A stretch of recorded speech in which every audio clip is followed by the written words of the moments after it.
إن الحمد لله نحمده ونستعينه ونستغفره ونعوذ بالله من شرور أنفسنا ومن سيئات أعمالنا من يهده الله فلا مضل له ومن يضلل فلا هادي له وأشهد أن لا إله إلا الله وحده لا شريك له وأشهد أن محمدا عبده ورسوله أما بعد فإن خير الحديث كتاب الله وخير الهدي هدي محمد صلى الله عليه وعلى آله وسلم وشر الأمور محدثاتها وكل محدثة بدعة وكل بدعة ضلالة وكل ضلالة في النار. قال الله تبارك وتعالى وقل رب زدني علما.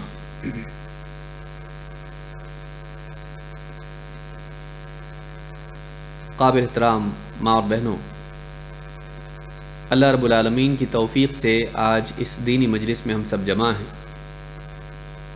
اور تحفۃ النساء خواتین کے لیے ایک تحفہ جس میں خواتین سے متعلق 50 حدیثوں کا مجموعہ، جس میں ان کی فضیلت، ان کا مقام، ان کی ذمہ داریاں، ان کی کوتاہیاں اور ان سے متعلق بعض شرعی احکام، ان کے حقوق،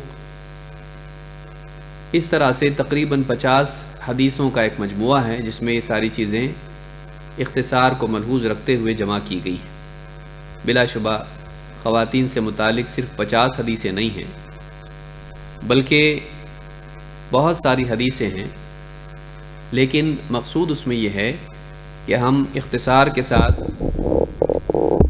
ایک ایسا مجموعہ پڑھیں، سیکھیں جس میں عموماً بنیادی باتیں آ جاتی ہیں۔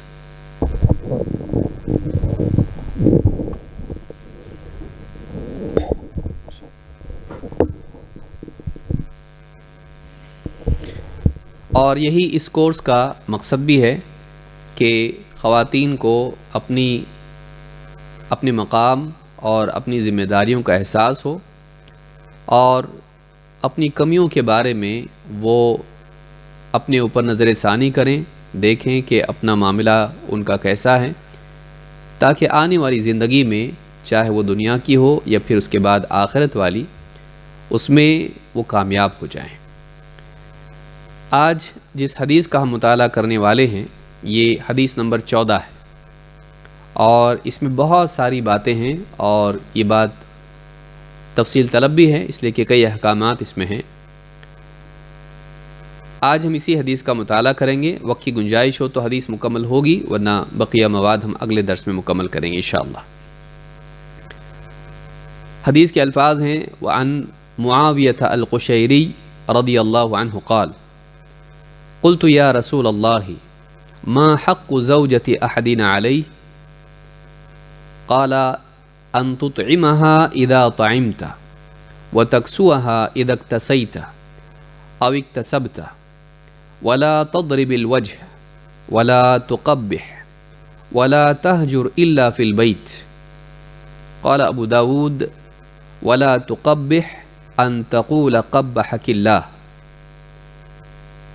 اس حدیث کو امام احمد، ابو داود، نسائی، ابن ماجہ نے روایت کیا ہے اور الفاظ حدیث سنن ابی داود سے لیے گئے ہیں اور سنن ابی داود میں یہ حدیث نمبر 2142 پر روایت موجود ہے اور شیخ الالبانی کہتے ہیں کہ یہ حدیث حسن صحیح ہے۔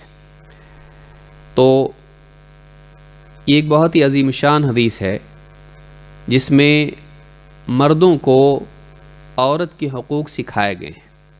پچھلے درس میں جیسے ہم نے کہا تھا کہ ہو سکتا ہے خواتین کے ذہن میں یہ بات آئے کہ ہماری ذمہ داریاں ہم کو بتائی جا رہی ہیں اور ہماری کوتاہیاں بتائی جا رہی ہیں، لیکن کیا ہمارے حقوق بھی ہیں یا نہیں؟ تو بلا شبہ جس طرح سے مردوں کے حقوق ہیں اسلام میں، اسی طرح سے عورتوں کے بھی حقوق ہیں۔ اسلام کی شرعی اعتبار سے اسلام کے احکام کی روح یہ ہے کہ اسلام میں خواتین کے لیے نرمی ہے اور مردوں کے لیے سختی ہے، اور بہت سارے احکام میں خواتین کی کمزوری کو ملحوظ رکھتے ہوئے بہت ساری سہولیات ان کو عطا کی گئی ہیں، لیکن ان کے حقوق کو ختم نہیں کیا گیا۔ تو یہ دنیا کا معاملہ ہے۔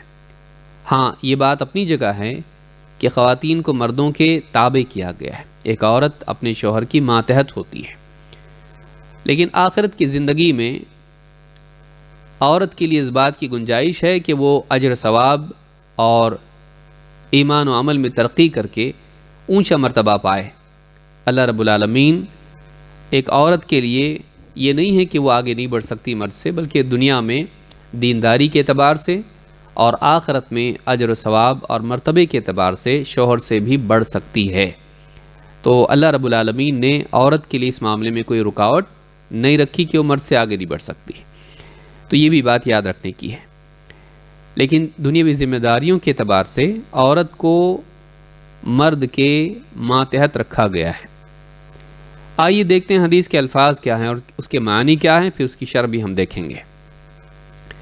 معاویہ القشیری رضی اللہ تعالیٰ عنہ کہتے ہیں، قلت یا رسول اللہ، میں نے کہا اے اللہ کے رسول، ما حق زوجۃ احدنا علیہ، ہماری بیویوں کا ہم پر کیا حق ہے؟ قال ان تطعمها اذا طعمت، آپ نے فرمایا جب تو کھائیں اسے بھی کھلائے، وتکسوها اذا اکتسیت، اور تو پہنے اسے بھی پہنائیں، او اکتسبت، یا جب تو کمائیں تو اسے بھی پہنائیں، ولا تضرب الوجہ، اور منہ پر مت مار، ولا تقبح، اور اس کی تقبیح مت کر، آگے آئے گا اس بارے میں، ولا تہجر الا فی البیت، اور اس سے قطع تعلق گھر ہی میں کر، اگر کرنا ہے اس سے بات چیت بند، گھر ہی میں کر، باہر نہیں۔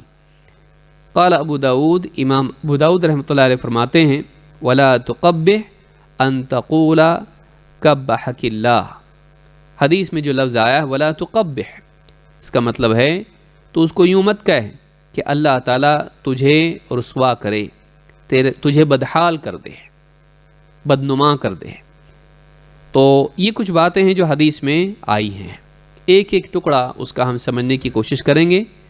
بلا شبہ اس میں بہت ساری باتیں ہیں جو سیکھنے کی اور سمجھنے کی ہیں۔ سب سے پہلی چیز تو یہ کہ اس حدیث سے معلوم ہوتا ہے کہ صحابہ کو اچھی طرح سے اس بات کا احساس تھا کہ مردوں کے جب عورتوں پر حقوق ہیں تو عورتوں کے بھی مردوں پر حقوق ہیں۔ تفصیل معلوم کرنے کے لیے صحابی آئے اور کہا کہ اللہ کے رسول، ہماری بیویوں کا ہم پر کیا حق ہے؟ اس سے مزاج معلوم ہوتا ہے کہ صحابہ کا مزاج کیا تھا، کہ ان میں اس بات کا احساس لگا رہتا تھا کہ ہمارے اوپر کس کا کیا حق ہے۔ آپ دیکھیں دنیا میں مزاج جو ہے وہ اپنے حقوق کو جاننے کا ہوتا ہے، میرا کیا حق ہے، اور اپنے حق کا مطالبہ کرتے کرتے کرتے تعلقات قانون اور رسم کی صورت اختیار کر لیتے ہیں۔ ہر انسان اگر یہ سوچے، ماں باپ، اولاد، بیوی شوہر، پڑوسی، رشتہ دار، ہر ایک اگر صرف اپنے حق کے بارے میں یعنی فکر مند ہو، میرا حق یہ ہے، میرا حق کیا ہے، مجھے میرا حق ملنا چاہیے، تو سارے تعلقات قانون کی شکل اختیار کر لیتے ہیں اور رسمی بن جاتے ہیں۔ تعلقات میں بالکل ایک قسم کی یعنی کشیدگی پیدا ہو جاتی ہے۔ لیکن اگر انسان کا مزاج یہ ہو کہ وہ یہ معلوم کرنا چاہتا ہو اور اس کی نظر اس بات پر ہو کہ میری ذمہ داری کیا ہے، مجھ پر دوسروں کا حق کیا ہے، یہاں سے تعلقات اچھے بننا شروع ہوتے ہیں۔ اگر ہر انسان یہ سوچے کہ جن لوگوں کے درمیان وہ رہ رہا ہے، خاندان ہو، رشتہ دار ہوں، یا پاس پڑوس ہوں، یا سماج میں رہنے والے مسلمان یا انسان اور جانور تک ہوں، اگر ہر انسان کی نگاہ اس بات پر ہو کہ دوسروں کا مجھ پر کیا حق ہے، تو ایسا انسان اپنے آپ کو بہتر بنانے کی کوشش کرتا ہے، اپنے آپ کو وہ اس لائق بنانے کی کوشش کرتا ہے کہ وہ حقوق ادا کر سکے دوسروں کے۔ لیکن اس کے برعکس اگر انسان کا مزاج یہ ہو کہ اس کا حق کیا ہے، تو پھر سارے کے سارے اس کے حریف بن جاتے ہیں، اس کے مد مقابل ہو جاتے ہیں، پھر اس کی نگاہ ان کی کوتاہیوں پر جاتی ہے اور شکایتیں پیدا ہوتی ہیں، شکایتوں سے نفرتیں پیدا ہوتی ہیں، نفرتوں کے نتیجے میں دشمنیاں اور جنگیں پیدا ہوتی ہیں۔ اگر انسان چاہتا ہے کہ جس ماحول میں وہ جی رہا ہے وہ خوشگوار بنے، دیکھیے بعض اوقات حقوق کے پانے کے چکر میں انسان ماحول خراب کر لیتا ہے، چاہے شادی شدہ زندگی ہو یا ماں باپ کا معاملہ ہو یا سسرال کا معاملہ ہو یا جو بھی معاملات ہوں، آپسی تعلقات ہوں، حقوق کے پانے کی ضد میں، حقوق کے پانے کی جنگ میں بعض اوقات انسان اچھے تعلقات کو بھی خراب کر لیتا ہے۔ تو انسان کو دونوں میں سے چوائس ہوتی ہے کہ یا تو وہ خوشگوار زندگی جیے یا پھر جو چاہیے وہ لے کر خوش ہو۔ بعض اوقات ملنے والی چیز اتنی خوش کرنے والی نہیں ہوتی جتنی تعلقات خوش کرنے والے تھے۔ چیزوں کے پانے میں، چیزوں کے پانے کی جنگ میں بعض اوقات انسان تعلقات کو خراب کر لیتا ہے۔ تو اس کو سوچنا چاہیے کہ میرے لیے تعلقات زیادہ اہم ہیں، خوشگوار زندگی زیادہ اہم ہے، یا میری دل کی چاہت پوری ہو، میری چیز مجھے ملے، یہ زیادہ امپورٹنٹ ہے۔ بعد میں جا کے بعض اوقات احساس ہوتا ہے کہ چیز کے پانے میں میں نے لوگوں کو کھو دیا۔ تو یہ بھی ایک بہت ہی بڑی چیز ہے کہ جس کو یاد رکھنا ضروری ہے۔ اللہ کے رسول صلی اللہ علیہ وسلم سے پوچھا صحابی نے، ما حق زوجۃ احدنا علیہ، ہماری بیویوں کا ہم پر کیا حق ہے؟ یہی مزاج بیویوں کا بھی ہونا چاہیے کہ ہمارے شوہروں کا ہمارے اوپر کیا حق ہے۔ تو شوہر بیوی کا حق جاننے کی کوشش کرے اور بیوی شوہر کا حق جاننے کی کوشش کرے، اس سے سماج اچھا بنتا ہے۔ اور معاملہ اگر الٹا ہو جائے تو پھر آپس میں حقوق کی جنگ شروع ہو جاتی ہے، جس سے زندگیاں خراب ہوتی ہیں۔ بلا شبہ یہ بھی بات جاننے کی ہے کہ میرا کیا حق ہے، اور اپنا حق مانگنا جائز ہے، اسلام نے اس کو حرام نہیں کیا۔ لیکن اگر ہمیشہ کا مزاج یہ بن جائے انسان کا کہ سب لوگ میرے لیے، سب لوگوں نے کیا کرنا چاہیے، تو آپ بتائیے دنیا جہنم بن جائے گی۔ انسان کو یہ سوچنا چاہیے کہ مجھے دوسروں کے لیے کیا کرنا چاہیے۔ تو اسلام ہم کو یہ سکھاتا ہے کہ ہم اپنے حقوق جانیں بلا شبہ، لیکن ہماری نگاہ اپنی ذمہ داریوں پر ہونی چاہیے، اس سے گھر کا اور سماج کا ماحول بہتر بنتا ہے۔ چلیے آگے بڑھتے ہیں۔ یہاں پر یہ جو بات ہے، ما حق زوجۃ احدنا علیہ، ہم پر اپنی بیویوں کا کیا حق ہے، اس سے بات معلوم ہوئی کہ صحابی کو سوال یہ تھا ان کے ذہن میں کہ بیوی کا کیا حق ہے، ما حق زوجۃ احدنا علیہ۔ ہمارے لیے بھی سوال ہے کہ کیا خواتین کا بھی مردوں پر حق ہے، خاص طور سے بیویوں کا شوہر پر حق ہے؟ آئیے دیکھتے ہیں اس بارے میں قرآن میں کیا ہے۔ اللہ تعالیٰ قرآن کریم میں سورۃ البقرہ آیت نمبر 228 میں فرماتا ہے، وَلَهُنَّ مِثْلُ الَّذِي عَلَيْهِنَّ بِالْمَعْرُوفِ، وَلَهُنَّ اور ان عورتوں کا بھی حق ہے، مثل الذی علیہن اسی طرح جس طرح ان پر مردوں کے حقوق ہیں، عورتوں کا بھی حق ہے جیسا کہ عورتوں پر مردوں کا حق ہے۔ اگر مردوں کا عورتوں پر حق ہے تو عورتوں کے بھی اپنے حقوق ہیں۔ وَلَهُنَّ مِثْلُ الَّذِي عَلَيْهِنَّ ان کے لیے بھی ویسا ہی جیسا ان پر ہے، بالمعروف معروف طریقے سے شرعی حدود میں اور انسان کی استطاعت کی رعایت کرتے ہوئے۔ وَلَهُنَّ مِثْلُ الَّذِي عَلَيْهِنَّ بِالْمَعْرُوفِ اس سورۃ البقرہ کی آیت نمبر 228 ہے۔ یہ قرآن کریم کی نص ہے، یعنی یہ ایک واضح دلیل ہے جس سے معلوم ہوتا ہے کہ اسلام میں عورتوں کے بھی حقوق ہیں، اور اس کو بالکل مردوں کے بالمقابل ذکر کیا گیا ہے۔ ایسا نہیں کہ صرف مردوں کے حقوق ہیں، بلکہ جس طرح سے مثل الذی علیہن، جس طرح سے عورتوں پر مردوں کے حق ہیں، اسی طرح مردوں پر بھی عورتوں کے حقوق ہیں۔ تو یہ آیت بہت ہی پختہ ثبوت ہے اس بات کا کہ اسلام میں جہاں مردوں کے حقوق ہیں وہیں عورتوں کے بھی حقوق ہیں۔ اس تعلق سے احادیث بھی ہمارے پاس کچھ ہیں جس کا مطالعہ کرنا بہت ہی مفید رہے گا، اور 2 حدیثیں اس باب میں ہم دیکھیں گے انشاءاللہ۔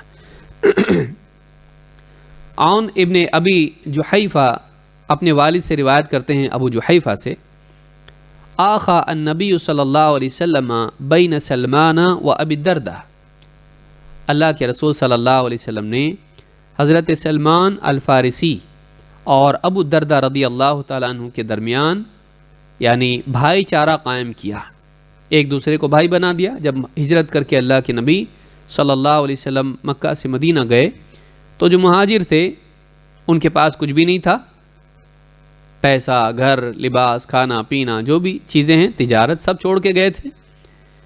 تو مدینہ میں جو لوگ رہتے تھے ان کے ساتھ اللہ کے نبی صلی اللہ علیہ وسلم نے آپس میں ان کا ایک دوسرے کو بھائی بنا دیا، جوڑی جوڑی بنا دیا، کون کس کا بھائی رہے گا۔ تو جو مدینہ والا ہے اس کی ذمہ داری تھی کہ جو مکہ سے ہجرت کر کے آئے ہیں اس صحابی کی خیر خبر رکھیں اور اپنے مال میں سے، اپنی چیزوں میں سے ان کو دیں اور ان کا تعاون کریں۔ تو انڈیویجول لیول پر جوڑیاں بنا دی گئی تھیں تاکہ ایک دوسرے کی مدد آسان ہو جائے۔ سب کی مدد سب لوگ نہیں کر سکتے، لیکن ایک کی مدد ایک کر سکتا ہے۔ تو اس طرح سے یہ ایک بہت ہی حکیمانہ طریقہ تھا، سماج میں تمام افراد کی مدد ہو جائے اس کا۔ تو آخ النبی صلی اللہ علیہ وسلم بین سلمان و ابی الدرداء فزار سلمان و ابی الدرداء، تو ایک دن ایسا ہوا کہ حضرت سلمان ابو الدرداء رضی اللہ تعالیٰ کے گھر گئے زیارت کے لیے، ملنے کے لیے۔ فرآ ام الدرداء متبذلہ، یہ اس وقت کی بات نہیں جب پردہ کا حکم نازل ہوا تھا، تو انہوں نے دیکھا فرآ ام الدرداء متبذلہ، انہوں نے دیکھا کہ حضرت ابو درداء کی بیوی کے کپڑے بالکل بوسیدہ ہیں، ایک دم پرانے، کوئی زینت نہیں، کچھ نہیں، ایک دم سیدھے سادے، بلکہ معلوم نہیں شاید پھٹے پرانے بھی ہوں، پرانے ہو گئے کپڑے، متبذلہ، لباس کے اعتبار سے بوسیدہ حالت میں ان کو دیکھا۔ فقال لها ما شأنکی، حضرت سلمان نے پوچھا بیوی سے یہ کیا حال ہے تمہارا، ما شأنکی، یہ کیا حال تمہارا ہے؟ قالت اخوک ابو الدرداء لیس له حاجت فی الدنیا، بیوی نے کہا آپ کے جو بھائی ہیں نا ابو الدرداء، ان کا دنیا میں کچھ دل نہیں ہے، ان کو دنیا کی ضرورت ہی نہیں ہے، دنیا سے ان کا کوئی لینا دینا نہیں ہے۔ مطلب یہ کہ وہ زہد کی زندگی جیتے ہیں، اچھے کپڑے پہننا، اچھا کھانا کھانا اور اچھی زندگی گزارنا، اس میں ان کو انٹرسٹ نہیں ہے، وہ آخرت والے ہیں، تو دنیا میں ان کی کوئی توجہ نہیں ہے، لہٰذا میرا ان کی وجہ سے یہ حال ہے۔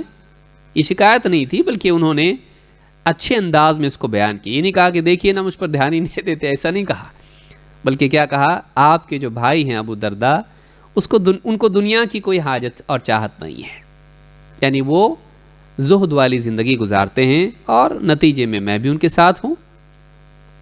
یاد رکھیں یہاں پر یہ وہی صحابیہ ہیں، میں بات کاٹ کے بیچ میں بیان کر رہا ہوں اور آخری حدیث آئے گی اسی کتاب میں، کہ معاویہ رضی اللہ تعالیٰ نے ابو درداء رضی اللہ تعالیٰ کی وفات کے بعد حضرت ام درداء کو رشتہ پیغام بھیجا نکاح کا، تو انہوں نے کہا کہ نہیں، میں اس نکاح کے لیے تیار نہیں ہوں۔ کیوں؟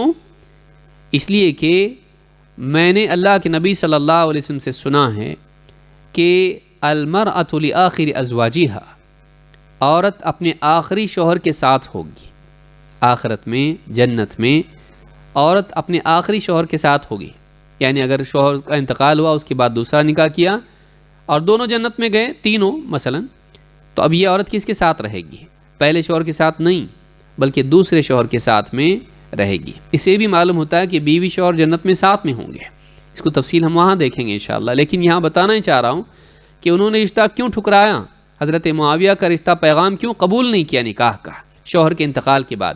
وہ چاہتی تھیں کہ آخرت میں بھی اپنے شوہر کے ساتھ رہیں، تو یہاں یہ شکایت نہیں تھی بلکہ وہ بھی ان کے ساتھ شریک تھیں، یہ نہیں کہ شوہر سے کچھ ان کا یعنی انبن تھی، نہیں، بلکہ شوہر سے بہت محبت کرتی تھیں اور چاہتی تھیں کہ آخرت میں بھی انہی کے ساتھ رہیں، اسی شوہر کے ساتھ رہیں، ابو درداء کے ساتھ۔ تو کہا کہ اخو کا ابو الدرداء لیس لہ حاجۃ فی الدنیا، آپ کے جو بھائی ہیں نا ابو الدرداء، دنیا سے ان کا کوئی لینا دینا نہیں ہے، ان کو دنیا میں کوئی ضرورت نہیں، حاجت نہیں ان کو دنیا کی، اس لیے میرا ایسا حال ہے۔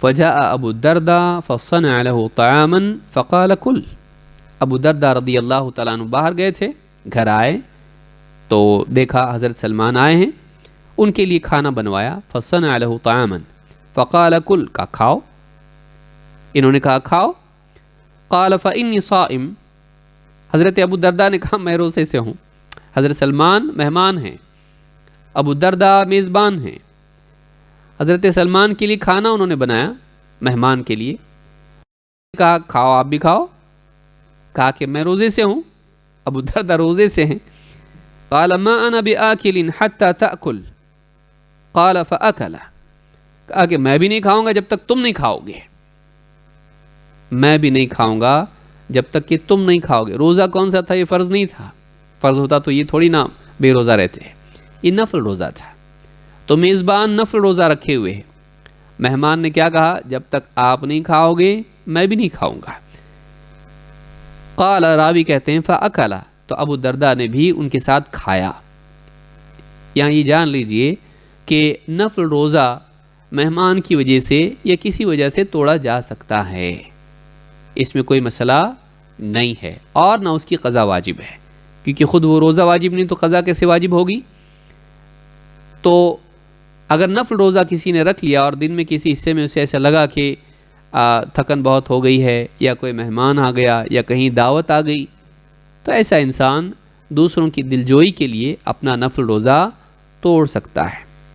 خود اللہ کے نبی صلی اللہ علیہ وسلم کا بھی یہی حال تھا، تو آپ نے بھی کہا کہ الصائم المتطوع امیر نفسہ، نفل روزہ رکھنے والا اپنا خود مالک ہے، اپنا امیر خود ہے، چاہے تو وہ روزہ رکھے باقی یا پھر توڑ دے، اس کی مرضی، کوئی گناہ اس میں نہیں ہوتا۔ ہاں فرض روزہ توڑنے میں بلا عذر گناہ ہے۔ تو کہا کہ ما انا بآکل حتی تأکل، آپ نہیں کھاؤ گے تو میں بھی نہیں کھاؤں گا۔ مجبور ہو کر ابو الدرداء رضی اللہ تعالیٰ نے اپنا روزہ توڑا اور ان کے ساتھ کھایا۔ فلما كان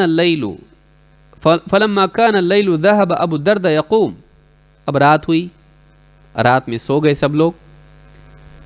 فلما كان الليل، جب رات کا وقت ہوا، ذهب ابو الدرداء يقوم، ابو الدرداء نماز کے لیے اٹھنے لگے، تھوڑی دیر لیٹے اس کے بعد اٹھنے لگے۔ قال نم، سلمان الفارسی نے کہا سو جاؤ، چپ چاپ سو گئے وہ بھی۔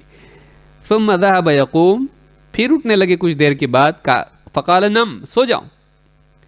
فلما كان من آخر الليل قال سلمان قم الآن، جب رات کا آخری حصہ رہ گیا تو حضرت سلمان جو میزبان ہیں انہوں نے کہا ہاں اب اٹھو، فصلیا، تو دونوں اٹھے اور نماز پڑھی۔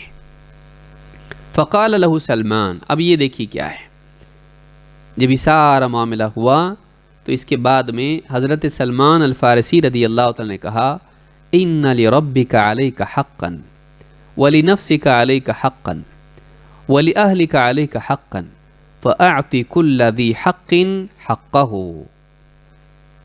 کتنی عمدہ بات کہی، کہا تیرے رب کا بھی تیرے اوپر حق ہے، تیری اپنی جان کا تیرے اوپر حق ہے، تیرے جسم کا تیرے اوپر حق ہے، تیرے گھر والوں کا تجھ پر حق ہے، تو ہر حقدار کو اس کا حق دے۔ یعنی اپنے بھائی سے کیا کہا؟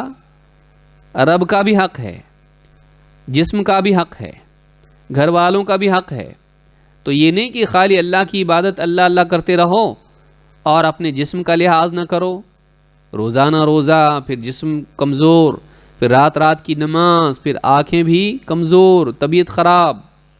کہا کہ ان لربک علیک حقا ولنفسک علیک حقا، اور یہ بھی نہیں کہ اللہ اللہ کرنے میں ایسے لگ گئے، گھر والوں کو بھول گیا، نہیں، وَلِأَهْلِكَ عَلَيْكَ حَقًّا، تیرے گھر والوں کا بھی تجھ پر حق ہے۔ تو فَأَعْطِ كُلَّ ذِي حَقٍ حَقَّهُ، یہ بہت ہی پختہ جملہ ہے جس کو یاد رکھنا چاہیے، یہ اسلام کی تعلیم ہے۔ فَأَعْطِ كُلَّ ذِي حَقٍ حَقَّهُ، دنیا میں دو طرح کے لوگ ہیں، ایک وہ ہیں جو سرے سے عبادات اور اللہ کے احکام اس کی کوئی پرواہ نہیں کرتے ہیں، اور صرف اپنا خیال رکھتے ہیں، اپنی جان کا، کھاؤ پیو موج مناؤ۔ دوسرے وہ لوگ ہیں کہ جو اللہ کی عبادت میں ایسے دیوانے کہ پھر نہ اپنی پرواہ نہ گھر والوں کی پرواہ، جیسے صوفیہ۔ اسلام ان دونوں کے بیچ میں ہے۔ ایک وہ لوگ جو دنیا دار قسم کے لوگ ہیں، جو اللہ اور آخرت کو بھلا کر جیتے ہیں زندگی، اور دنیا ہی کی زندگی کو اصل سمجھ کر کھا پی کے موج مستی کر کے زندگی گزارنا چاہتے ہیں۔ ایک وہ لوگ ہیں جو دنیا دار ہیں، جن کو اللہ سے آخرت سے کچھ لینا دینا نہیں ہے۔ دوسرے وہ لوگ ہیں جو اللہ کی محبت میں اتنے زیادہ آگے بڑھ گئے کہ اپنے اوپر حلال کو بھی حرام کر لیا، بیوی بچوں کو چھوڑ کے جنگلوں میں اور خانقاہوں میں جا کے رہ گئے، بیویوں سے دور، بچوں سے دور، عبادات میں لگ گئے، کھانے پینے کے اعتبار سے اپنے جسم کا بھی حق ادا نہیں کیا۔ یہ صوفیت ہے۔ ان دونوں کے بیچ میں اسلام ہے کہ ہر حقدار کو اس کا حق ادا کرو، اللہ کو اللہ کا حق، بندوں کو بندوں کا حق، اور اپنا بھی حق ہے، اپنے جسم کا بھی حق ہے، اس کو غذا اور آرام، دوا اور اس کے لیے سردی گرمی بارش سے اس کی حفاظت، یہ ضروری ہے۔ تو اسلام ہم کو یہ سکھاتا ہے کہ ہم ہر حقدار کو اس کا حق دیں، اللہ کا حق اللہ کو، بندوں کا حق بندوں کو۔ اس سے بات معلوم ہوتی ہے وَلِأَهْلِكَ عَلَيْكَ حَقًّا، تیری بیوی کا بھی تجھ پر حق ہے۔ لیکن سوال یہ کہ تو صحابی کا جملہ ہے۔ فَأَتَى النَّبِيَّ صلی اللہ علیہ وسلم، اگلے دن حضرت ابو دردہ اور حضرت سلمان بھی غالباً اللہ کے نبی صلی اللہ علیہ وسلم کے پاس آئے۔ فَذَكَرَ ذَلِكَ لَهُ، اور حضرت ابو دردہ نے یہ پورا واقعہ اور یہ پوری بات اللہ کے نبی صلی اللہ علیہ وسلم کے سامنے بیان کی۔ فقال النبی صلی اللہ علیہ وسلم صدق سلمان، تو اللہ کے نبی صلی اللہ علیہ وسلم نے فرمایا سلمان نے بالکل سچ کہا، انہوں نے بالکل صحیح کہا کہ اللہ کا حق ہے، جسم کا حق ہے، بیوی کا حق ہے، بچوں کا حق ہے، اہل کا حق ہے، گھر والوں کا۔ فَأَعْطِ كُلَّ ذِي حَقٍّ حَقَّهُ، ہر حقدار کو اس کا حق دو۔ تو دنیا میں بعض وہ لوگ ہیں جو بیوی بچوں کے لیے کام کاج کر کے ان کو خوش رکھنے کے لیے نمازوں کو برباد کر رہے ہیں، حلال و حرام کی کوئی تمیز نہیں، اللہ کی شریعت کو برباد کر رہے ہیں، ایک تو وہ لوگ ہیں۔ دوسرے وہ لوگ ہیں جو عبادات میں ایسے لگے ہوئے ہیں، دین دین دین، اور بیوی کیا کھا رہی ہے، کیا پہن رہی ہے، اس کو پریشانی ہے، بیماری کے علاج کے لیے کچھ ہے نہیں، اس کی کوئی پرواہ نہیں ہے، بچوں کی تربیت کی کوئی پرواہ نہیں ہے، کیا کھا رہے ہیں، ان کی کیا ضروریات ہیں، کچھ نہیں۔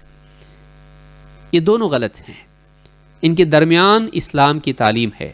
فَأَعْطِ كُلَّ ذِي حَقٍّ حَقَّهُ، کہ اللہ کی عبادت بھی کر اور جو گھر والے ہیں ان کا خیال بھی رکھ، بلکہ اس کے ساتھ ساتھ خود اپنا بھی خیال رکھ، اپنے جسم کا خیال رکھ۔ تو یہ اسلام کی یعنی تعلیم ہے جس میں عدل ہے، جس میں توسط ہے، جس کے اندر یعنی بالکل ماڈریشن ہے کہ ہر جگہ ٹھیک ٹھاک، سب اپنی جگہ صحیح۔ تو یہ بات اللہ کے نبی صلی اللہ علیہ وسلم کے سامنے جب بیان کی گئی تو آپ نے حضرت سلمان الفارسی رضی اللہ تعالیٰ عنہ کی بات کی تصدیق کی۔ تو اس اعتبار سے یہ بات بالکل واقعی گویا کہ نبی صلی اللہ علیہ وسلم کی بات ہے۔ اس کو فی حکم المرفوع کہتے ہیں کہ بات تو صحابی کی ہے، لیکن چونکہ نبی صلی اللہ علیہ وسلم کا اقرار بلکہ یہاں تو تصدیق ہے اس کی، آپ کی خاموشی بھی نہیں بلکہ آپ کا اقرار ہے، اس کی تصدیق ہے۔ صدق سلمان، سلمان نے بالکل ٹھیک کہا۔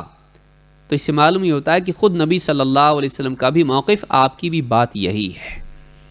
تو اس حدیث سے بات معلوم ہوتی ہے کہ شوہر پر بیوی کا بھی حق ہوتا ہے، اور شوہر کو چاہیے کہ بیوی کی ضروریات کا خیال رکھے، جسمانی اعتبار سے، اسی طرح سے کھانے پینے کے اعتبار سے، دوائیوں کے اعتبار سے، اور صرف ظاہراً نہیں بلکہ ایموشنل لیول پر بھی بیوی کا خیال رکھے، عورت کے جذبات کی بھی رعایت کرے، کیونکہ انسان صرف کھانے پینے سے نہیں جیتا ہے بلکہ اس کی ایموشنل زندگی بھی ہوتی ہے۔ تو یہ بھی بیوی کو شوہر اور شوہر کو بیوی کا اس بارے میں خیال رکھنا چاہیے۔ اس حدیث کو امام البخاری نے کتاب الصوم میں حدیث نمبر 1968 اور امام البخاری ہی نے کتاب الادب میں حدیث نمبر 6139 پر روایت کیا ہے۔ تو اس سے معلوم ہوتا ہے کہ بیوی کا بھی شوہر پر حق ہے، بیوی کا بھی شوہر پر حق ہے۔ چلیے آگے بڑھتے ہیں، ایک اور روایت دیکھتے ہیں جس میں یہی بات خود نبی صلی اللہ علیہ وسلم نے کہی ہے۔ سعید بن مسیب رحمہ اللہ اور ابی سلمہ ابن عبد الرحمن دونوں روایت کرتے ہیں ان عبد اللہ ابن عمر ابن العاص رضی اللہ عنہما قال، عبداللہ ابن عمر ابن عاص رضی اللہ تعالیٰ عنہ سے روایت سے کہتے ہیں اخبر رسول اللہ صلی اللہ علیہ وسلم انہ یقول، اللہ کے نبی صلی اللہ علیہ وسلم تک خبر پہنچائی گئی کہ عبداللہ ابن عمر رضی اللہ تعالیٰ عنہ کا کہنا ہے لَأَقُومَنَّ اللَّيْلَ وَلَأَصُومَنَّ النَّهَارَ مَا عِشْتُ، ان کا سٹیٹمنٹ تھا کیا؟ جب تک میں زندہ رہوں گا رات بھر ہمیشہ قیام اللیل کروں گا، وَلَأَصُومَنَّ النَّهَارَ، اور میں ہمیشہ دن میں روزہ رکھوں گا، ہر دن میں روزہ، رات میں تہجد، ما عشت، جب تک میری جان میں جان ہے، جب تک میری زندگی باقی ہے۔ ایک دم انہوں نے کسی کے سامنے کہا ہوگا، تو یہ بات کہاں تک پہنچی؟ نبی صلی اللہ علیہ وسلم تک۔ فقال رسول اللہ صلی اللہ علیہ وسلم انت الذی تقول ذلک، اللہ کے نبی صلی اللہ علیہ وسلم سے ان کی جب ملاقات ہوئی، اور ایک روایت میں کہ آپ خود چل کے ان کے گھر گئے، آپ نے پوچھا انت الذی، یعنی انت الذی تقول ذلک، تم ہی ہو جو یہ کہتے ہو، یعنی یہ جملہ تمہارا ہے؟ پہلے ویریفیکیشن، یہ بھی یاد رکھیں ہمارے سماج میں ایسا ہوتا نہیں ہے۔ کیوں بولا ایسا؟ پہلے پوچھ رہے ہیں ایسا بولا تو ہی ہے جس نے بولا ایسا؟ خواتین میں آپ دیکھیے نیوز ادھر کی ادھر جاتی ہے، تحقیق نہیں ہوتی ہے۔ یہ بھی ایک بہت اصول یاد رکھنے کا ہے کہ جب آپ صلی اللہ علیہ وسلم تک بات پہنچی، ظاہر بات ہے کہ پہنچانے والے سچے لوگ ہی تھے اس زمانے میں، صحابہ سچے لوگ تھے، لیکن پھر بھی آپ نے اس کو کنفرم کیا، کیا تم ہی ہو جو ایسا کہتے ہو؟ اسی طرح سے آپ دیکھیے وہ جو 3 لوگ تھے جنہوں نے یہی بات، اسی طرح کی بات کہی تھی، آپ نے بھی ان سے کہا تم ہی لوگ ہو جو یہ کہہ رہے تھے کہ میں ہمیشہ روزہ رکھوں گا، ہمیشہ تہجد پڑھوں گا اور میں نکاح ہی نہیں کروں گا۔ 3 لوگ ہیں نا جنہوں نے کہا تھا، آپ نے باہر نکل کے وہی پوچھا تم ہی ہو جو ایسا کہہ رہے تھے۔ تو یہ بات بھی معلوم ہوتی ہے کہ ایک انسان کو کسی کی کوئی بری بات، غلط بات، یا کوئی اس طرح کی بات جو قابل ملاحظہ ہو، اس کو چاہیے کہ پہلے قائل سے اس کی تصدیق کر لے کہ واقعی اس کی بات یہ ہے کہ نہیں۔ کبھی کبھی بات جو ہے یعنی چلتے چلتے رینگتے دوڑنے لگتی ہے، دوڑتے دوڑتے اڑنے لگتی ہے، پر بھی لگ جاتے اس میں۔ نقل کرنے والے اپنی طرف سے اس میں الفاظ بعض اوقات ایسے بڑھا دیتے ہیں کہ بات کا مطلب بدل جاتا ہے، یا اس کو بتانے میں ایسا انداز اختیار کرتے ہیں کہ جس سے بات کا اثر بدل جاتا ہے۔ تو سننے والے کو یہ بھی یاد رکھنا چاہیے کہ وہ ایک بار کم سے کم تصدیق کر لے، آپ نے ایسا کہا تھا، اگر وہاں سے ہاں ہے یا میں نے ایسا نہیں ایسے کہا تھا، تب جا کے آگے کا اقدام کیا جا سکتا ہے، نہیں ہے کہ آدمی پہلے قدم اٹھا لے اور اس کے بعد میں پچھتائے۔ تو یہاں پر آپ نے پوچھا تم ہی ہو جو ایسا کہہ رہے تھے؟ قلت لہو فقلت لہو قد قلتہ یا رسول اللہ، کہتے ہیں ہاں میں نے کہا کہ میں نے ایسا کہا ہے اللہ کے رسول، ہاں میں نے کہا ایسا۔ فقال رسول اللہ صلی اللہ علیہ وسلم کیف تصوم، آپ نے ان سے پوچھا، میں نے کئی روایتوں کو جمع کیا اس میں، آپ نے پوچھا کیف تصوم، تم کیسے روزہ رکھتے ہو؟ قال کل یوم، ہر دن۔ قال وکیف تختم، قرآن کب ختم کرتے ہو، کتنے دنوں میں؟ قال کل لیلہ، ہر رات۔ قال فلا تفعل، آپ نے کہا ایسا مت کرو، فلا تفعل فإنک لا تستطيع ذلك، اس لیے کہ تم اس کو نبھا نہیں پاؤ گے، اس کو نبھا نہیں پاؤ گے۔ فإنک اذا فعلت ذلك حجمت عینک ونفحت نفسک، اس لیے کہ تم اگر ایسا کرنے لگ جاؤ اور ایسا کرتے رہو، حجمت عینک، آنکھوں میں گڑے پڑ جائیں گے، ونفحت نفسک، اور تمہارا جسم ایک دم لاغر ہو جائے گا، کمزور ہو جائے گا۔ فصم وافطر ونم وقم، تو تم ایسا کرو کہ روزہ رکھو مت بھی رکھو، روزہ رکھو تو چھوڑ بھی دو، اور سو بھی اور قیام اللیل بھی کرو، رات میں نیند بھی پوری کرو اور قیام اللیل بھی کرو۔ روزہ رکھو کبھی مت بھی رکھو، کبھی قیام کرو اور تھوڑا سو بھی جاؤ۔ فَإِنَّ لِجَسَدِكَ عَلَيْكَ حَقًّا، اس لیے کہ تمہارے جسم کا تمہارے اوپر حق ہے۔ وَإِنَّ لِعَيْنِكَ عَلَيْكَ حَقًّا، اور تمہاری آنکھوں کا بھی تم پر حق ہے۔ وَإِنَّ لِزَوْجِكَ عَلَيْكَ حَقًّا، اور تمہاری بیوی کا بھی تم پر حق ہے۔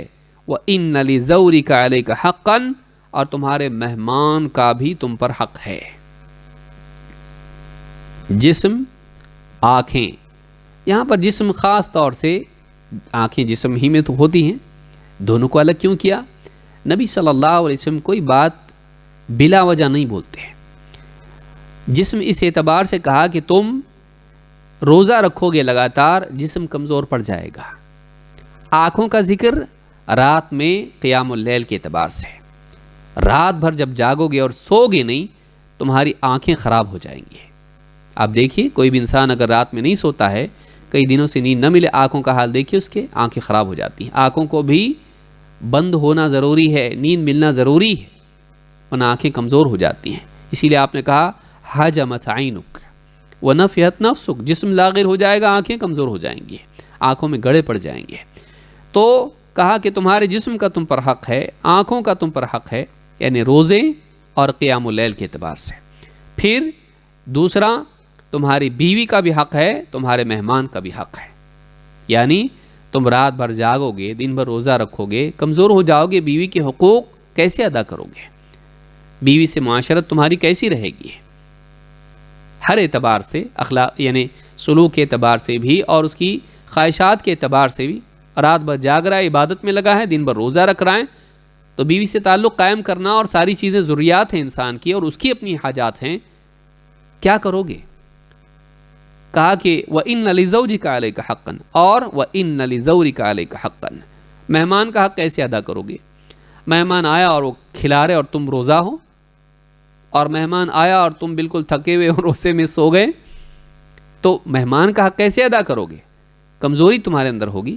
وَإِنَّ لِزَوْرِكَ عَلَيْكَ حَقًّا وَصُمْ مِنَ الشَّهْرِ 3 أَيَّامٍ، بلکہ تم ایسا کرو کہ مہینے میں 3 روزے رکھو۔ فَإِنَّ الْحَسَنَةَ بِعَشْرِ أَمْثَالِهَا، اس لیے کہ نیکی 10 گنا ہو جاتی ہے، تو 3 اگر رکھیں گے تو کیا ہوگا؟ 10 گنا 30، گویا کہ تم پورا مہینہ رکھ رہے ہو، اور ہر مہینے 3 رکھیں گے، ہر مہینے کے اعتبار سے سال بھر کے کتنے ہو جائیں گے؟ پورے 12 مہینے کے ہو جائیں گے، ہر مہینے میں 3 کے اعتبار سے ہر مہینہ ہو جائے گا۔ تو گویا کہ پوری تمہارا جو کہنا ہے زندگی بھر روزہ رکھنا ہے ہر دن، تو یہ اس طرح سے بھی ہو سکتا ہے۔ تو کہا کہ وَصُمْ مِنَ الشَّهْرِ 3 أَيَّامٍ، بلکہ تم مہینے میں 3 دن روزہ رکھو، اس لیے کہ نیکی 10 گنا اس کا ثواب ملتا ہے۔ وَذَلِكَ مِثْلُ صِيَامِ الدَّهْرِ، اور یہ ایسا ہے جیسے تم زندگی بھر روزہ رکھو، زندگی بھر روزہ رکھو یعنی سال بھر روزہ رکھو۔ قال فقلت فإني أطيق أفضل من ذلك، کہنے لگے اللہ کے رسول میں اس سے زیادہ کر سکتا ہوں، صرف 3 دن مہینے میں نہیں، میں زیادہ کر سکتا ہوں۔ قال صم یوما وافطر یومین، ٹھیک ہے تم ایسا کرو، 1 دن روزہ رکھو، 2 دن روزہ مت رکھو، 1 دن روزہ 2 دن روزہ نہیں، تو اس طرح سے تم روزہ رکھو۔ قال قلت فإني أطيق أفضل من ذلك یا رسول اللہ، کہا اللہ کے رسول میں اس سے زیادہ کر سکتا ہوں۔ قال صم یوما وافطر یوما، کہا ٹھیک ہے 1 دن روزہ رکھو، 1 دن مت رکھو۔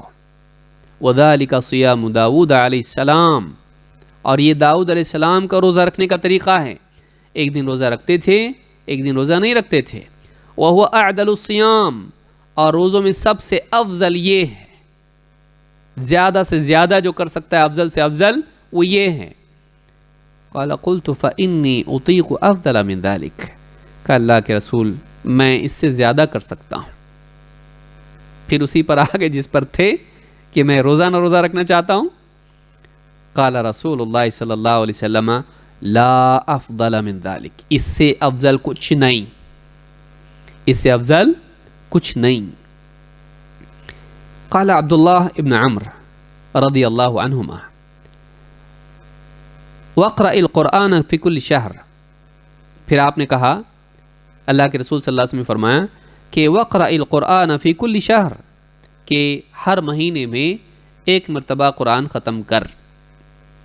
قال قلت یا نبی اللہ انی اطیق افضل من ذلک، کہ اللہ کے نبی میں اس سے زیادہ کر سکتا ہوں، یعنی کم دنوں میں پڑھ سکتا ہوں. قال فقرأہ فی کل 20، ٹھیک ہے 20 دنوں میں قرآن ختم کر. قال قلت یا نبی اللہ فانی اطیق افضل من ذلک، کہ اللہ کے نبی میں اس سے زیادہ کر سکتا ہوں.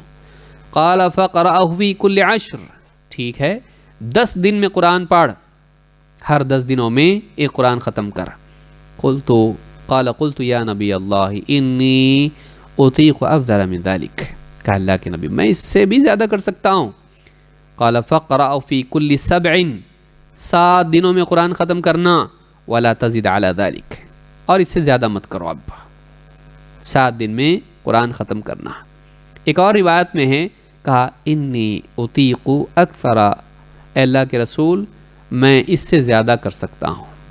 فما زال حتی قال، اور کہتے رہے ایسے ہی حتی قال فی 3، یہاں تک کہ اللہ کے نبی صلی اللہ علیہ وسلم نے آخری بات جو کہی وہ 3 دن ہے، 3 دن میں قرآن ختم کرو. اس پر بات آ کے ٹک گئی. کہتے ہیں قال فشددت فشدد علی، کہتے ہیں میں نے اپنے اوپر سختی کی تو اللہ کی طرف سے بھی میرے اوپر سختی ہوئی.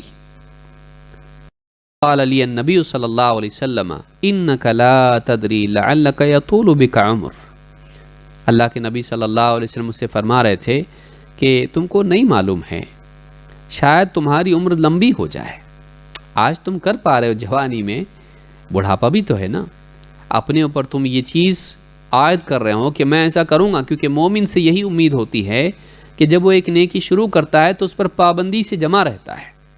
دین میں ایک انسان کی دینداری کی خوبی کیا ہے کہ وہ ایک نیک عمل پر ہمیشگی اختیار کرے. یہ نہیں کہ بس رمضان آئے تو کر لیا، یا فلاں دن جوش میں آئے تو کر لیا، چھٹی کے دن کر لیا. نہیں، دینداری اللہ کے نزدیک پسندیدہ دینداری یہ ہے کہ ایک انسان نیکیوں پر جمع رہے. تو اللہ کے نبی صلی اللہ علیہ وسلم نے فرمایا تم کو نہیں معلوم، شاید تم زیادہ جیو، لمبی عمر پاؤ، یعنی پھر تم کر پاؤ گے کیا اس عمر میں. تو ایسا اپنے لیے عمل لو جو تم جوانی، بڑھاپا، صحت، بیماری ہر حال میں کر سکو. اتنا زیادہ تم نے لے لیا ہے، تم کو نہیں معلوم، شاید تم نہیں کر پاؤ گے. کہتے ہیں کہ فشددت فشدد علی، میں نے اپنے اوپر سختی اور تنگی کی، نتیجہ یہ ہوا کہ تنگی میں ڈالا گیا. کہتے ہیں کہ فصرت الی الذی قال علی النبی صلی اللہ علیہ وسلم، بس بات یہ تھی کہ اللہ کے نبی صلی اللہ علیہ وسلم جیسا بولے تھے نا ویسے ہی میرا حال ہوا. فلما کبرت وددت انی کنت قبلت رخصت نبی اللہ صلی اللہ علیہ وسلم، جب میں بوڑھا ہو گیا تو میری دلی تمنا یہ ہوئی، میں اس پر حسرت کرتا تھا، تمنا کرتا تھا کاش کہ اللہ کے نبی صلی اللہ علیہ وسلم جو آسانی مجھ کو بولے تھے، جو رخصت آپ نے مجھ کو دی تھی، جو کم مجھ کو بتایا تھا، میں اس رخصت کو قبول کر لیتا. جو پہلے بولے تھے نا اسی کو مان لیتا. میں نے بہت کر سکتا کرتے کرتے اپنے اوپر کیا کر لیا، معاملہ مشکل کر دیا. تو کاش کہ میں اللہ کے رسول صلی اللہ علیہ وسلم کی رخصت قبول کر لیتا. وَلَأَنْ أَكُونَ قَبِلْتُ الثَّلَاثَةَ الْأَيَّامِ، کاش کہ میں وہ 3 دن والی بات مان لیتا، کاش کہ میں وہ 3 دن والی بات قبول کر لیتا. التی قال رسول اللہ صلی اللہ علیہ وسلم احب الی من اہلی و مالی، وہ جو بولے تھے نا اللہ کے نبی صلی اللہ علیہ وسلم 3 دن روزہ رکھو، بس کاش کہ میں قبول کر لیتا تو یہ میرے نزدیک میرے گھر والوں سے اور میرے مال سب سے زیادہ پسندیدہ چیز تھی، ان سے بڑھ کر مجھے زیادہ وہ چیز پسند تھی۔ وَذَاكَ أَنِّي كَبِرْتُ وَضَعُفْتُ، لیکن بات یہ ہے کہ اب دیکھو میں بوڑھا ہو گیا ہوں اور کمزور ہو گیا ہوں۔ تو بعد کی عمر میں انہیں پچھتاوا ہوتا تھا کہ کاش کہ وہ اس سہولت کو قبول کر لیتے جو اللہ کے نبی صلی اللہ علیہ وسلم نے ان کو بتایا تھا، جو رخصت ان کے لیے دی تھی۔ اس حدیث کو امام البخاری نے کتاب الصوم حدیث نمبر 1975 اور امام مسلم نے کتاب الصیام حدیث نمبر 1159 پر روایت کیا ہے، اور حدیث کا سیاق مسلم کا ہے۔ پوری جو روایت اصل ہے وہ مسلم میں ہے، اس میں زیادات جو ہے یہاں پر جمع کی گئی ہیں مختلف کتب سے۔ تو اس میں ایک بات یہ بھی معلوم ہوتی ہے کہ اللہ کے نبی صلی اللہ علیہ وسلم کی بات ہماری چاہتوں سے زیادہ بہتر ہے۔ بعض اوقات اپنے کو لگتا ہے نا نہیں یہ زیادہ ٹھیک ہے، اور اللہ کے نبی صلی اللہ علیہ وسلم کی بات سمجھ میں نہیں آتی۔ صحابہ کا تجربہ زندگی کا یہی ہے کہ انہیں کبھی لگتا تھا کہ یہ زیادہ مناسب ہے، لیکن اللہ کے نبی صلی اللہ علیہ وسلم نے جو بات کہی تھی بعد میں جا کے معلوم ہوتا تھا وہی صحیح تھا، وہی زیادہ بہتر تھا، وہی زیادہ بہتر تھا، کاش کہ میں اس کو مان لیتا۔ یہی قیامت کے دن کفار کو اور فجار کو احساس ہوگا۔ صحابہ تو چونکہ یہ گناہ کی بات تو تھی نہیں، یہ تو مجاہدے کی بات تھی، یہ ایک الگ بات ہے، لیکن جو لوگ سرے سے بات مانتے نہیں اللہ کے رسول صلی اللہ علیہ وسلم کی، اپنی عقل چلاتے ہیں۔ حجاب کے بارے میں کہا کہ ایسا حجاب ہونا چاہیے، کیوں؟ ہم تو دل کا پردہ کرتے ہیں، نظر کا پردہ کرتے ہیں، نہیں مانا، اپنی عقل چلائی۔ یا عورتوں کے لیے اللہ کا حکم ہے وَقَرْنَ فِي بُيُوتِكُنَّ وَلَا تَبَرَّجْنَ تَبَرُّجَ الْجَاهِلِيَّةِ الْأُولَى، اپنے گھروں کو پکڑی رہو، گھروں میں بیٹھی رہو، اور جاہلیت میں جیسا عورتیں اپنی خوبصورتی کی نمائش کرتی پھرتی تھیں تم اس راستے پر نہ چلنا۔ آج سمجھ میں نہیں آتا، بھئی خوبصورت ہے تو خوبصورتی کا مظاہرہ ہونا چاہیے، بعد میں بڑھاپا آئے گا تو پردہ کریں گے۔ بعض اوقات بات سمجھ میں نہیں آتی، اللہ اور اس کے رسول کی بات بعض اوقات سمجھ میں نہیں آتی، آج نہیں آتی ہے، لیکن ٹھوکر کھانے کے بعد، تکلیف ہونے کے بعد سمجھ میں آتی ہے۔ تو یہ بات ہمیشہ یاد رکھنا چاہیے کہ اللہ اور اس کے رسول کی بات آج سمجھ میں نہ آئے تو یہ بات نہیں ہے کہ ہماری عقل زیادہ ہے نعوذ باللہ اور ہم لوگ زیادہ سمجھدار ہیں، اپنے بارے میں زیادہ اچھا فیصلہ کر سکتے ہیں، نہیں، ہم لوگ غلطی کرتے ہیں۔ کیوں؟ ہمارا علم اور تجربہ دونوں ناقص ہے۔ اللہ کے علم کے مقابلے میں ہمارا علم کچھ نہیں، رسول صلی اللہ علیہ وسلم کی بصیرت اور تجربے کے مقابلے میں ہماری عقل اور ہمارا تجربہ کوئی حیثیت نہیں رکھتا ہے۔ کامیابی اسی میں ہے کہ پیچھے چلنے والا رہبر کی بات سن کے چلے، نہیں تو گڑھے میں گرتا۔ صحابی چونکہ عبادت کا شوق رکھتے تھے، اور ظاہر بات ہے کہ غلط ہوتا تو اللہ کے نبی منع کرتے، آپ نے ان کو رخصت دی، لیکن وارننگ دے دی، دیکھو تم کو لمبی عمر ملے گی، ابھی بول رہے ہوں میں کروں گا کروں گا کروں گا، زیادہ کر سکتا، بعد میں نہیں کر پاؤ گے۔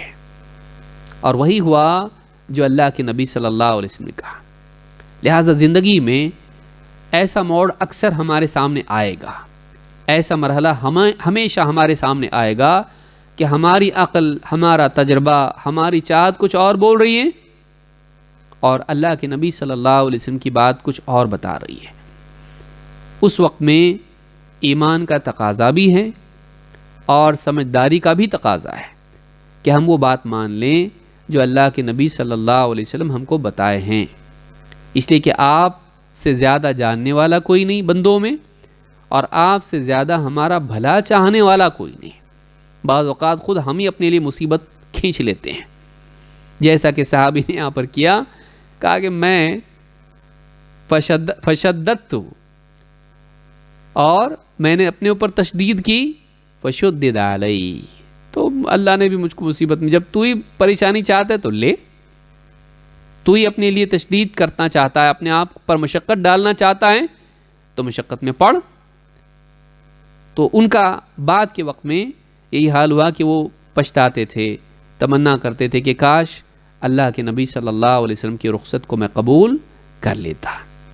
تو اس سے یہ بات معلوم ہوتی ہے۔ اس میں جو جملہ ہمارے لیے یاد رکھنے کا ہے، جو ہمارے سیاق سے اور ہماری بات سے جڑا ہوا ہے، وہ یہ کہ آپ نے فرمایا تھا فَإِنَّ لِجَسَدِكَ عَلَيْكَ حَقًّا وَلِعَيْنِكَ عَلَيْكَ حَقًّا وَإِنَّ لِزَوْجِكَ عَلَيْكَ حَقًّا وَإِنَّ لِزَوْرِكَ عَلَيْكَ حَقًّا۔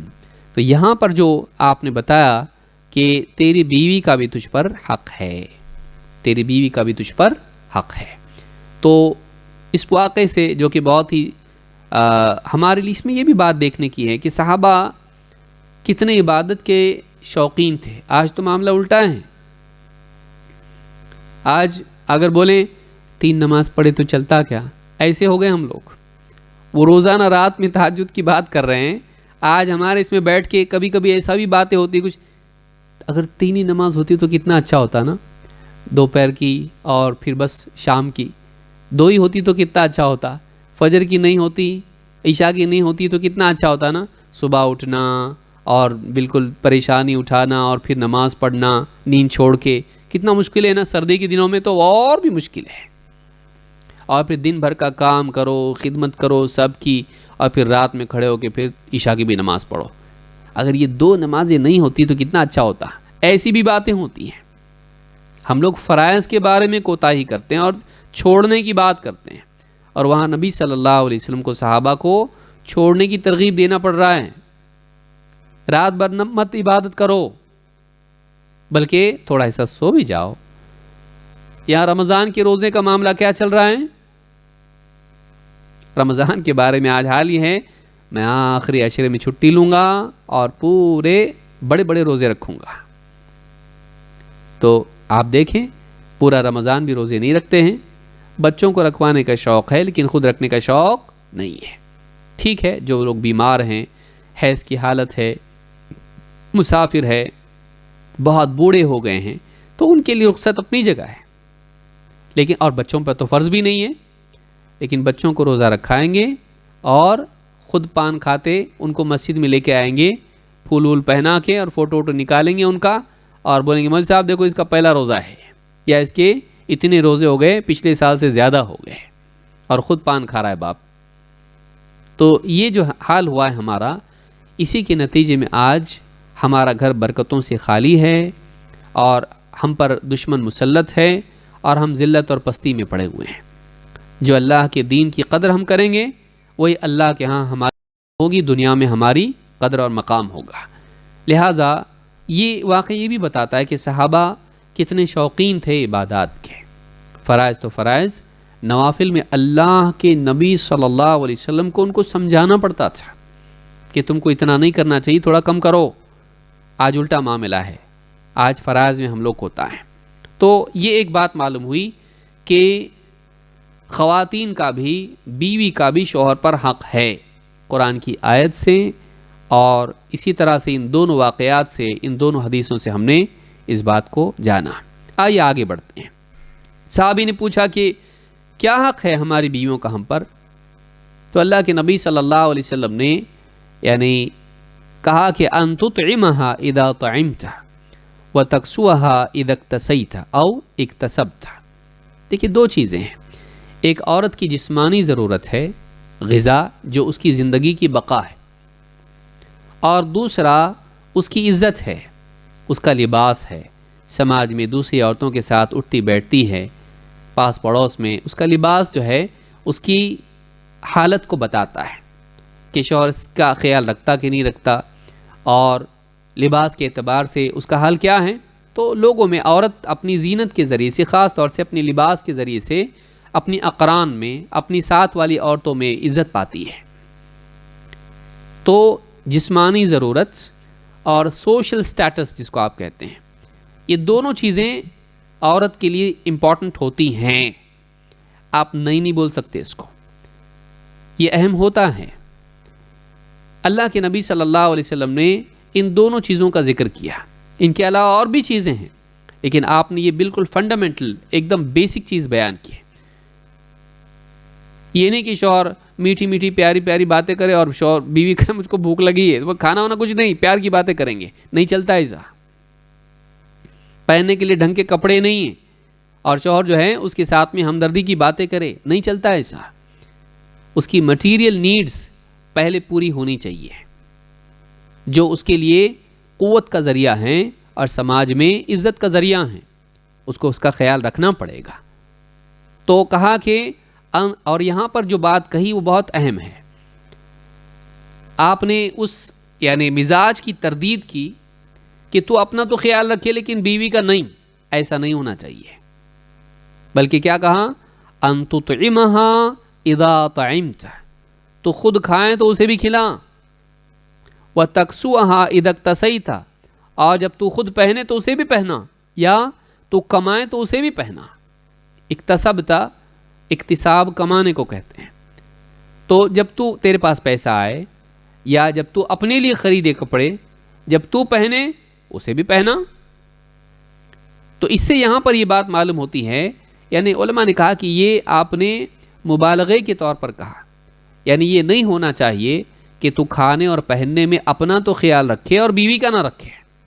اور عموماً ایسا ہوتا بھی ہے بعض جگہوں پر کہ آدمی بنتا سورتا ہے، اچھے کپڑے، کنگھی، جوتے ہوتے سب ایک دم اچھا، اور بیوی بیچاری پرانے پھٹے ہوئے کپڑوں میں ہیں اور بالکل بوسیدہ حال اس کا ہے. کیوں؟ بولے میں تو باہر جاتا نا، تم کہاں جاتی ہو باہر؟ تم کو تو گھر میں ہی رہنا ہے، تو تم اچھے کپڑے پہن کے کرو گی کیا؟ اور تم ایسی بھی اچھی لگتی ہو مجھ کو. بہت سارے ڈاکو قسم کے شوہر ہوتے ہیں جو اس طرح کے ہوتے ہیں کہ بیوی کو بہلا پھسلا کے بیوقوف بنا کے اس کو برے حال میں رکھتے ہیں. باہر جائے گا، دعوتیں اڑائے گا، اچھے 3 اسٹار ہوٹل میں جائے گا، 5 اسٹار ہوٹل میں جائے گا، کھائے گا، اور کبھی کبھی خود آگے بڑھ کے بل بھی دے گا.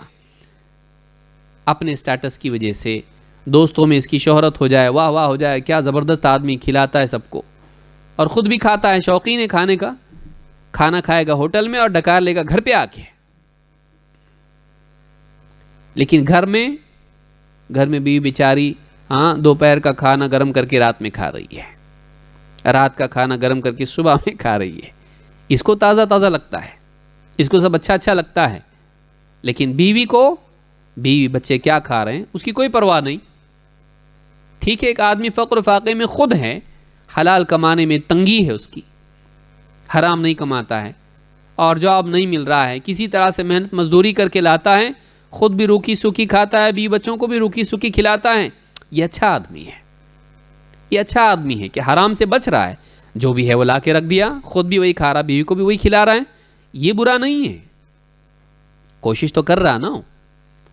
برا یہ ہے کہ یہ خود باہر انجوائے کرتا ہے اور گھر کو جو ہے ماتم کا گھر بنا کے رکھا ہے. گھر میں زہد کی بات ہے اور باہر کیا ہے؟ عیاشیاں ہیں. یہ نہیں ہونا چاہیے. تو اللہ کے نبی صلی اللہ علیہ وسلم نے فرمایا ان تطعمها اذا طعمت، تو اسے کھلا جب تو خود کھائے. یہ مطلب نہیں ہے کہ اس کو بھوک ہے اور بیوی کو بھوک نہیں، زبردستی پکڑ کے بول رہا کھا، میں کھا رہا تو بھی کھا، حدیث میں آیا ہے. مطلب یہ نہیں ہے، مطلب یہ نہیں کہ زبردستی بیوی کو نیند میں سے اٹھا کے کھلا رہا ہے، میں بھی کھا رہا ہوں تو بھی کھا، حدیث میں آیا ہے. یہ مطلب نہیں ہے. مطلب یہ ہے کہ تو جس طرح اپنا خیال رکھتا ہے کھانے میں پہننے میں، اپنی بیوی کا بھی خیال رکھ. یہ نہ ہو کہ تو اپنے لیے تو خرید رہا ہے کپڑے اور خود کھا رہا ہے اور بیوی بھوکی ہے اور اس کے پاس پہننے کے لیے نہیں. ایسا نہیں ہونا چاہیے. تو اس سے معلوم ہوتا ہے کہ خاص طور سے یہاں پر غذا اور لباس، ان 2 چیزوں کا ذکر ہے. اس کے علاوہ بھی چیزیں ہیں، مثلا دوائی ہے، علاج ہے. اگر بیوی بیمار ہے تو علاج شوہر کے ذمے ہے. یہ اسی طرح سے بیوی کے ساتھ محبت کا سلوک ہے. اس کو صرف فزیکل نیڈز اس کی نہیں ہے، صرف سوشل نیڈز اس کی نہیں ہے، میڈیکل نیڈز اس کی نہیں ہے، صرف جسمانی، سماجی اور طبی ضرورت نہیں ہے اس کی، بلکہ اسی کے ساتھ ساتھ اس کی ایموشنل اور جذباتی ضرورت بھی ہے. محبت کا سلوک، اس کا اکرام، یہ بھی ضروری ہے. اس کے ساتھ شفقت اور ہمدردی، یہ بھی ضروری ہے. لیکن یہاں پر جو ہے یعنی پہلے یہ کرو، باقی پیار کی باتیں بعد میں ہیں. یہاں پر یہ بتایا گیا کہ یعنی یہ تم کو کرنا پڑے گا، یہ ضرورت ہے اس کی اور اس کو پورا کرنا پڑے گا تم کو. قرآن کریم میں بھی اس بات کا ذکر ملتا ہے. اللہ تعالیٰ فرماتا ہے وَالْوَالِدَاتُ يُرْضِعْنَ